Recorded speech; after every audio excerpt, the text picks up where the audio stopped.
we're all aware of all the problems we've had close to the roads and the Istanbul Corps of Engineers, et cetera, et cetera.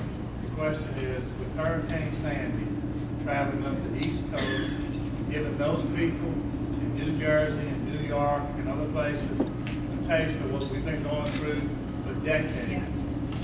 They were saying, why don't those people move? Well, Yeah, why do we live I don't there? say none of them move. Yeah. The question is that going to help you now? They've experienced our problem and us getting some relief with these Yes. problems? The answer is yes, and I would not have wished Sandy on them. But it is very interesting to see how enthusiastic they now are on the East Coast, particularly on this flood insurance issue. You know, our best allies are Chuck Schumer and Kirsten Gillibrand from New York, Menendez, and we're going to get a new senator from New Jersey. That delegation is now electrified over this because they're seeing their rates go up, and now they're coming to me saying, we should have listened to you. Now you've got our attention. So we've got the Northeast attention. We're having a hard time getting the Midwest. They have these terrible tornadoes, but they don't have the kind of coastal flooding that we have. They have flash flooding. North Dakota's had some terrible flooding. We're having a little trouble with the West, even though they're going to have an earthquake one day and the whole country's going to have to go bail them out when California falls off into the Pacific. Maybe we won't. Maybe we'll just let them go. I don't know. But, you know, we couldn't do that. We can't do that. They didn't let us go, so we got to help. But, you know, but yes. So that's helping, honestly. And they were now all for FEMA reform. They've been for flood insurance reform. So thank goodness. Yes. Yes, sir. Landrieu, back to healthcare. How will the uncompensated fund affect the state of Louisiana's budget? The uncompensated care was the old way that the federal government would take care or try to help the states help people that had no insurance. We're not doing that anymore. Uncompensated care is gone. And that's the problem for the state of Louisiana because that went away years ago. And we're shifting to a system of not just paying for people that don't have, but trying to get everybody to pull their fair share, get insurance. You know, if you have to pay all of it or a portion of it, we're going to try to help everybody get private sector insurance through an open market exchange. Right now in Louisiana, Blue Cross Blue Shield has probably, 85% of our market.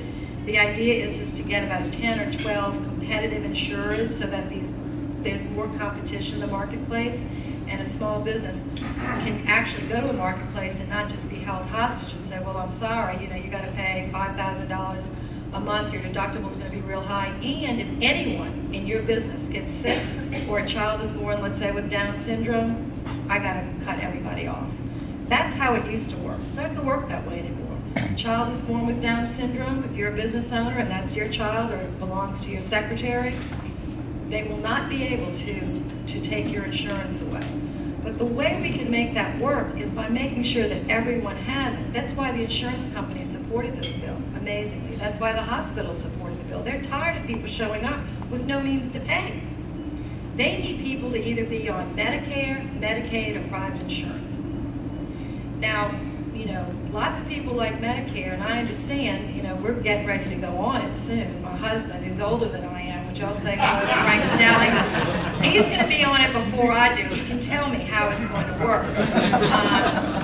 But lots of people like it, and I understand why, but it's very expensive to the government. I mean, Medicare is a really strong system. I don't know, how many of you are on Medicare? Raise your hand in here. A good amount. I mean, it's going to be about, 10%. But everybody that's 65 will go on Medicare, and it's a very good system, but it's very expensive. So we're trying to figure out a way to reduce the cost. But then everybody else that's between, let's say, the ages of 20 and 65, if you're making over $20,000 a year, you make too much to qualify for Medicaid. So you've got to find private insurance on the market. One thing I really like about this bill, I don't like everything, but one thing I really like about it is what I would consider job lock. In Louisiana, you work for one of these big companies along the river, and your wife has cancer. She's okay, but she, had a mastectomy, and you're worried, and her cancer's gone, but you never know. You would find a hard time leaving your job because you would be afraid that if you left, you couldn't get coverage that she needed if she got sick again. This is what I call a job lock. Everyone in America is locked down because your employment is where your insurance is. One of the ideas about the Affordable Care Act is to unlock so that you can get it from your employer if you want, but if you left to go create your own job or you wanted to build your own company, you're not locked into your insurance. Your insurance goes with you. It's a very powerful tool for entrepreneurship.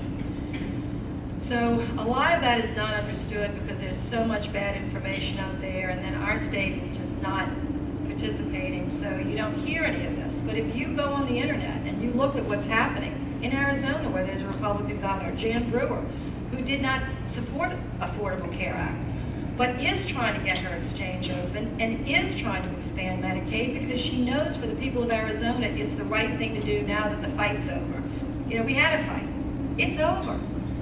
The bill is the law. The Supreme Court has upheld it. We just need to implement it the best we can and get it done. And so it's kind of interesting to see what's happening. You don't see anything here except the public hospitals being sold privately. I hope it works because people have nowhere to pay. I don't know how the private hospitals are going to, I don't know what they're going to do when people show up and have no way to pay. I guess they're just going to absorb and charge it to everybody that has insurance.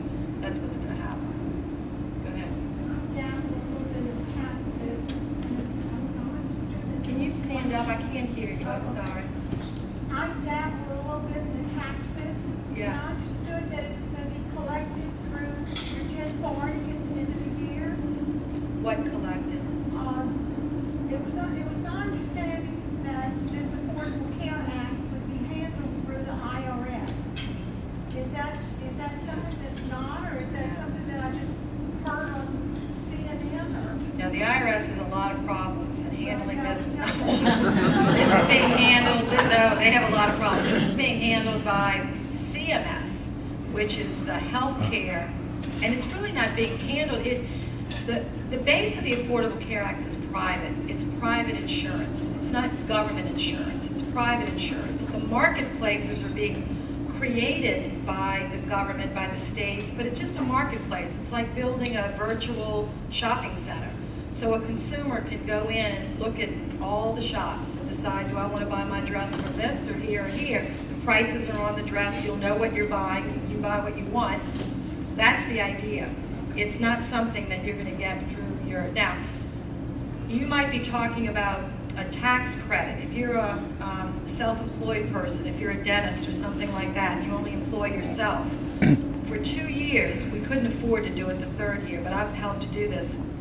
The poor self-employed, they have it hard because big business can write their health care insurance off through their taxes. Big businesses write their health insurance off for a big part of it. If you're self-insured, you had to pay it all yourself.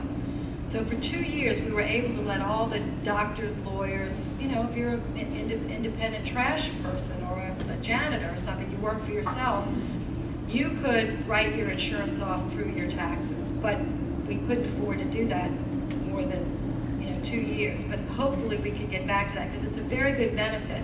That's going to depend on how we redo the tax code because there's some people that want to get rid of all credits in the tax code and just reduce rates and go down with no credits whatsoever. So I don't know what's going to happen. Yes, sir. Since Landrieu, you said that since Louisiana is not going to participate in setting up the exchange in this state, the federal government is going to come in and set the exchange. Would Louisiana residents have the ability to choose, other than the federal government program, and they go to another state and buy? Yeah, but hold on. But just because the federal government's come and set up the exchange, it's not federal government insurance. There is no federal policy. It's all private. And the only question was whether the state of Louisiana wanted to get its own people on the board and create its own exchanges with people that actually knew the state well. The governor decided no. So the federal government's going to come in. It's not a federal policy, though. It's private policies. And we're hoping that each state will have a minimum of 4 or 5 real choices. Because in some states, particularly Alaska, is very bad. They only have one provider of health insurance in their whole state. And I think in our state, we only have 1 or 2. Blue Cross Blue Shield has got 80% of the market. I'm not saying they're not good, but there's no competition here. What you want is competition to drive those prices down. And so instead of charging you $800 a month, maybe, you know, a company will come in and say, look, I'll give great coverage for $500 a month. And they'll start lowering, using the market to lower cost. All right, one more. Yes, we didn't get exactly everything we wanted with affordable care. It needs changing. I think everyone agrees with that. Are there any chances of meaningful change in the next few years? Thank you. That is an excellent question. We've already changed one big thing in the Affordable Care Act that people don't even realize because we changed it so quickly. There was a pay-for that generated, and we had to pay for this bill. We paid for it, and when we paid for the bill, when we passed it, it cost a lot of money, but the estimate is it would save the country $1 trillion over the next 10 years. Contrary to popular belief, it's going to save us $1 trillion. But when we paid for it, we had to find ways to pay for it. We raised fees, a little bit of taxes here and there. One of the taxes we raised was so unpopular, it was called the 1099, your CPA. You would know it was a tax that was going to be placed on it's so long ago I can't even remember exactly, but anyway, it was so unpopular, even though it raised billions of dollars, we repealed it. So we've already fixed one thing that we didn't do well, and we can. But as long as some people want to repeal the whole thing, and some people don't want to change anything, we got to get to the people in the middle like myself who say, look, it's the law. Let's stop fighting about it and make it work, and I hope we can. Because there are some things we could fix if we wanted to. All right, last one. Yes, Senator Landrieu. Yeah. Thank you for coming. Just a couple of things. Obviously, most of the country doesn't really like the Affordable Care Act. It's kind of, I think maybe like 60%, a little over 60% doesn't like it. Also, the president seems to be against oil, gas, pipeline from Canada. I'll say the Democratic Party, why are y'all not helping to stay out of the way? Let the entrepreneurship of this country, which is horrific, and the small business with just food, if the federal government just get out of the way. Well, two things real quick. One, I support the pipeline. The president and I do not agree on energy policy. There's some things we agree on, but energy policy isn't one of them. I'm a strong supporter of the pipeline. I co-sponsored the bill to get the pipeline. I think it should be built. You all just saw the great accident that was in Canada from oil being transported on. We transport a huge amount of oil and gas in our state, and pipelines are normally the safest way to transport. So I don't think the president's correct on that. I voted for the pipeline. I'm urging him to vote for it. But on the Affordable Care Act, I want to just share this with you. I just saw a poll this week on it, and it's very interesting. Among the Republican Party in the country, it's highly unpopular. It's about 65% no, and the rest yes. The Democratic Party, it's the opposite. It's very, very popular. And among independents, interestingly, the Affordable Care Act is popular. There's so much information, there's so much disinformation about it, and if you're a Republican, you listen to certain radio stations. If you're a Democrat, you listen to certain radio stations, and you can see that in the polling. But the independents are more favorable to it. And what that means is the more people are really starting to look at the benefits that are coming and understand it's the law, the courts have upheld it, now let's implement it and make it work, I think you're going to see that shifting. That's my view. But I understand how you could think that. But the truth is, it's actually very interesting. It's very, very popular. And Democrats are registered in our state, 48% Democratic registration, 24% independent registration, and 28% Republican registration.